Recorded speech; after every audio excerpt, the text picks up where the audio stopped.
So Kathleen Johnson, she was absolutely phenomenal organizing the Student Research Symposia in Boston in 2019. She did an awesome job. Staying on, like, whew. It was quite a program you put on there. And Larissa and Susan and Mike were all there, so they can give the big thumbs up there that she did a great job. So she's going to present on Google Classroom and her work with modeling that for teachers and doing a PD using it as a good piece of it. So with that, Kathleen, I'm going to let you take over. Thank you. Hi, everybody. I'm Kathleen Johnson. I used to live in Boston, but I actually just moved to the West Coast. I am in Tacoma, Washington now, and just kind of loving it. The smoke is getting to me a little bit with all the fires, but it's a good place to be back in Washington State. So I am going to do, just a short presentation. It looks like I have a few slides here. I will tell you, I'm going to cruise through the first few because they all lead up to why we decided to bring in Google Classroom. And I'm going to spend most of my time on the last two slides that are in here to show what we've actually done using Google Classroom. So looking at our virtual professional development workshops with our teachers and what has come out of those since we did our first one in May. So we actually had our last live PD in January before everything happened. And then we moved to our virtual PDs. So we had a few one-day workshops, and I know the writing on this agenda is small. I just wanted you to see what one of those one-day workshops kind of looked like. That for our first one-day workshop, that was our first remote teaching workshop, it was a Zoom workshop with our teachers. This was our very ambitious plan, and what we really wound up talking about were the challenges of remote teaching and remote learning with the students, and that sudden shift, because it's not, you all know, it's not like we were weaned into it and hey, this is coming. It was an all of a sudden we have to shift over. So some of the lessons that we learned just using Zoom for these, when we wanted our teachers to go into breakout rooms, I don't know if any of you have experienced this with Zoom itself, but they can be kind of tricky to get started and get everybody in the right rooms. Teachers overwhelmingly were commenting, and we should have expected this, but it was new for us too, that the majority of the talk was talking about that transition to remote learning and wanting to make sure, okay, we need these resources, we need to be able to access the resources easily. And that was probably one of the biggest comments, is finding resources. And if you're going to a site where it can be hard to find resources and you're spending a lot of time just trying to even find the resources with the topics you're after, all of you as teachers are already doing enough work trying to get your remote classroom set up. So trying to find the resources that you used to have paper access to, we know was hard. And that's what a lot of the conversation was around, that, hey, you guys used to bring us printouts, and that was awesome, or you'd email us copies and that was awesome, but now we need to be able to share these remotely with our students. So where do we find them? Another thing that came up is that inquiry-based science is really difficult to teach remotely. And this led to some actually really fun conversations. So this May workshop was in the beginning of their spring, either the end of, I think it was beginning of spring term, which means a lot of teachers were starting to teach pollination. And we have this really fun activity that we do in the classroom with students where you grab a lily and you're the bee, and finding out, so especially with the younger students, but even the older students get a kick out of it, where you take a slushy straw and you stick it in the lily to try and get the nectar and pull it out, and you see this sticky nectar on the bottom of the straw, and there's pollen all over it, pollen all over your hands. And it's a lesson it's a lesson around a misconception, because there's a strong misconception that pollinators go for pollen when they're actually visiting flowers for nectar. It's been a hit for a few years with our teachers. But as this term was coming up, our teachers are like, our students can't do this because we're not in the classroom. And so we can't provide these resources and have them do this hands-on thing. So what do we do? And that led to just an Everybody Dissects Flowers activity for all grade levels as well. Go outside your home, or if you have flowers in your home, ask your parents. But at our next science meeting, we're all going to get together and compare our flowers, look at things that are the same, look at things that are different, and then start to dissect them apart and find the things that are inside of them and outside of them as we're working remotely via Zoom. So that transition for us was, in my mind, this is where I was bringing in more of our adapted resources. So we have a lot of good Globe resources that do work well in the classroom. And what I've found is, with some minor tweaks, they can actually work well at home as well, or through remote learning as well, depending on what your learners have access to. But we're trying to adapt them to where they are going to be usable by anybody, that the resources that are needed are going to be things that really anybody should have access to. All right, so moving on to the next slide.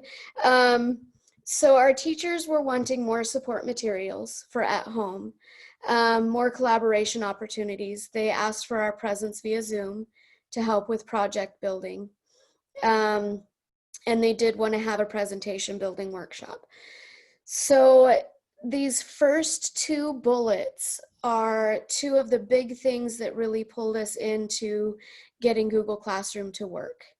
And the reason I say getting it to work, for us, our team is at Boston University, and our teachers are in Providence Public Schools. And with the Google Suites, you have to be on the same server. For educational servers, there are restrictions for who can join your classroom. So we went through Providence Schools to get all of our team members Providence School emails so that we could be part of the Providence School server and get that Google Classroom working. Does that kind of make sense to everybody? Are there any sticky questions with that? So that was probably the biggest bump that we had in the road, was figuring out how can we open a Google Classroom that our teachers can join, because our teachers couldn't join the BU Google Classroom. Again, a different educational server that restricts who can join. There are a number of our teachers who did not have personal email addresses through Gmail, so we couldn't go the route of just the personal Gmail. And we had to go the route of getting our team access to the Providence Schools server to be part of that group and invite them into our Google Classroom. Our next workshop was actually a presentation. It's supposed to be a presentation building workshop. But again, it was, and in a good way, I'm not saying this is in a bad way at all. It was a very productive workshop where we spent a lot of time talking about what the students would need and what the teachers would need to even be able to continue to work on the Globe projects that they were working on. These projects that they were working on were in classroom projects. We had a group of students measuring plant height and looking at the effects of water quality on different mustard plants. All of those plants were left in their classroom. We had another group of students looking at other aspects of water quality and comparing water quality around Providence, but their test sticks were left in the classroom. And then we had a lot of our elementary students doing some collaborative projects on plant growth. We had another group tracking weather. And so trying to troubleshoot and figure out, okay, well, if my students are tracking weather and we've been tracking it on this big chart in our classroom, how the heck do we transition that to online where it's even anywhere near as rich as it was in the classroom, where the kids could come up and write their numbers and practice writing their numbers. So I'm actually going to kind of cruise past this slide because this is lessons learned about project building. The teachers really appreciated flexibility in the research symposium. We broadened it because we wanted people to participate as much as they could. And again, we had these limitations. There was a loss of student interest, and it wasn't interest in the project. It was screen fatigue, really, that students of all ages, they're coming in and having to do these different classes for so much time during the day and just kind of tapping out and not having the same conversations they were having in their in-person classroom. They did find that if we were meeting with the students via Zoom, students were really excited to join the meeting and be able to talk to some globe scientists about questions they have and things that they were interested in. So that augmented the meetings. But the inquiry-based science is still really difficult to teach remotely. So we had one last one-day workshop where our teachers helped us plan for the July workshop. And our July workshop was a hit. It's a one-week workshop. All of our resources were in the Google Classroom. And so this is where we really were able to look at what this Google Classroom looks like and why this is important. I'm actually going to jump off of this presentation now to show you our Google Classroom and how that worked. So we're going to go here. And I had a Globe Mission Earth classroom, and all of our daily announcements came up and were posted to the top of that. But that request for resources, that was the big thing, wanting resources that were easy to find. They were in here, they are in here for the rest of the year. They're going to be in here. So our teachers can find them easily, including a whole section with remote teaching resources for our teachers to jump to. One of these, so we do have a lot of standalones, and then we have a whole folder that is organized with resources by quarter. So they have their first quarter, their second quarter and third quarter are going in today, where by grade level and by quarter they can go in and take a look at resources. However, all teachers at all grade levels have access to all of these. So if our fourth grade teacher is like, hey, I know second grade is doing something really cool, they can still go grab that resource and adapt it for their classroom, knowing that it exists there. The other thing that did come up with this was a request for more accessible My NASA data things for the Google Classroom itself. And My NASA data just delivered in spades. So if we go to, and most of their resources have things like this, I just want to go to somewhere where I know I can show you an awesome Google Classroom resource. So in their mini lessons now, you can see the classroom link there, but they also have Google Forms with activities and worksheets. So if I click on this, maybe, it worked yesterday. Oh, right, I have to click on the actual lesson and then I can click on the form. So if I go over here and click on the Google form, it's gonna make me make a copy of it. But in making that copy, so I have this here now, and I can give it a unique name. We say tracking. And if I use this little folder here, sorry if I'm speeding too fast, tell me to slow down if you need me to slow down.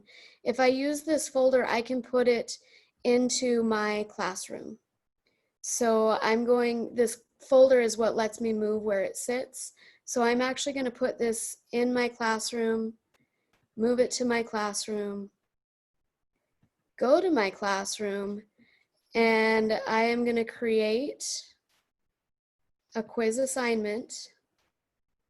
And here's the crazy thing about Google Classroom. If you go to this quiz, you can actually import that whole thing into your quiz assignment by using this little arrow form, and it's going to show me all of these forms. There's that last thing that I uploaded right there.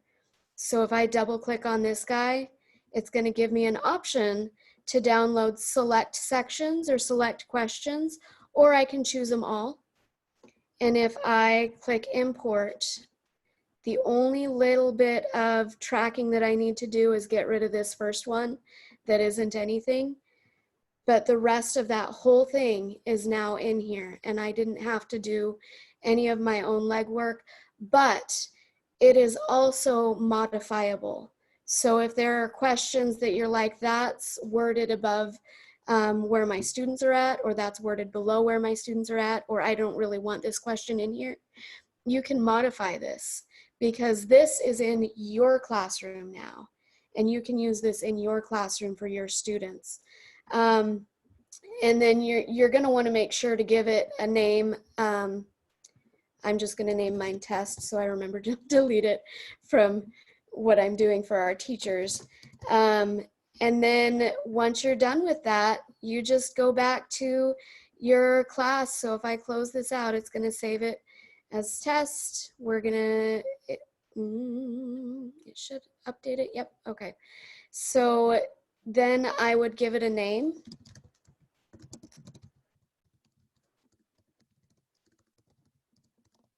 Or assignment, and then just click assign, and it's there. You can assign points, you can assign a due date, but this is coming from some huge requests that our teachers had of Mission Earth, because Mission Earth was part of our July workshop. And in Mission Earth, our teachers asked if they could create more of these resources that have Google Classroom interactive things with them. So looking at any of the resources for our teachers now, you can see what exists. So this has a Google Forms and a Google Classroom link. This has a Google Slides and a Google Classroom. This is Google Classroom, but scrolling through any of these, anytime you see that purple form, it means that form exists to create one of those quizzes. Anytime you see the yellow, that means there's a PowerPoint presentation that exists that's interactive and modifiable. So any of these things that you download from My NASA Data, it's going to push you into making a copy of it. You're never going to be able to just use theirs. So you don't have to worry about modifying it. You're changing it for you and your students and nobody else when you do that. Okay? I'm going to stop sharing my screen because I'm sure I'm over time now a little bit. Was that helpful, I hope? Okay, and I see some questions in the chat.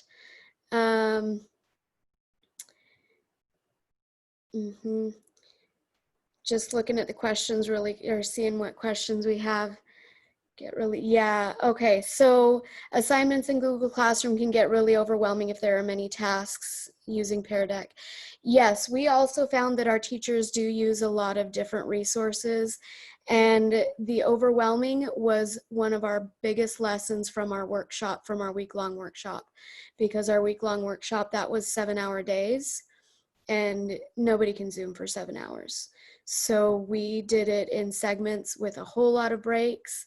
And the other golden ratio that we found was that we could do at most 15% of our time is teaching out, but the majority of that time needed to be our teachers actively doing things and collaborating with each other and working on things that were not just typing into forms and writing, but actually having some activity to do rather than us just talking and sharing at them. When My NASA Data came in with it, another thing that our teachers requested and found hugely helpful is that as they were learning something, and I think this would apply to students as well, but as they were learning something like navigating the My NASA Data visualizations, instead of being shown how to do it and having Angie or Elizabeth walking them through it while doing it for them, having one of the people who had never interacted with that resource before open it up and share their screen while Angie and Elizabeth talked them through what they were going to click through, what they were going to use, and what they were going to do.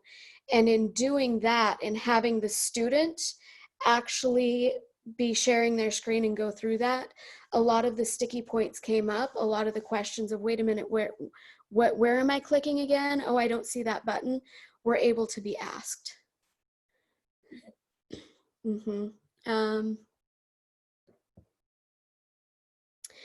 And to go from classroom to classroom, if you have both classrooms, or if as teachers you are sharing classrooms with other teachers, you can allow teachers to, you as teachers can share between each other.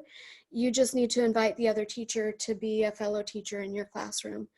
And that way you can share resources with one another really easily and just copy from one classroom to another.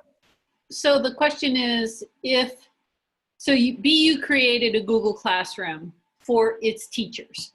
So it's kind of like BU is the teacher and the other teachers are the students, right? Yeah. Right.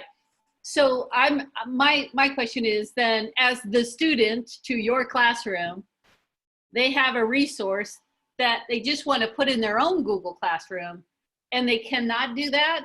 They can do that because I doubled up with them. They are both teachers and students in the classroom. So all of them have teacher access. You have to identify them in Google Classroom as, so like, as editors. Yeah, with most of our resources, because most of the resources we created are not like form assignments, they can copy the PDFs out of there directly. Even as students, they can copy, they can download presentations, but that's a lot harder than copying over. But yeah, if you just double up with the teachers that you're working with and have them be both teachers and students, they can copy directly from the classroom.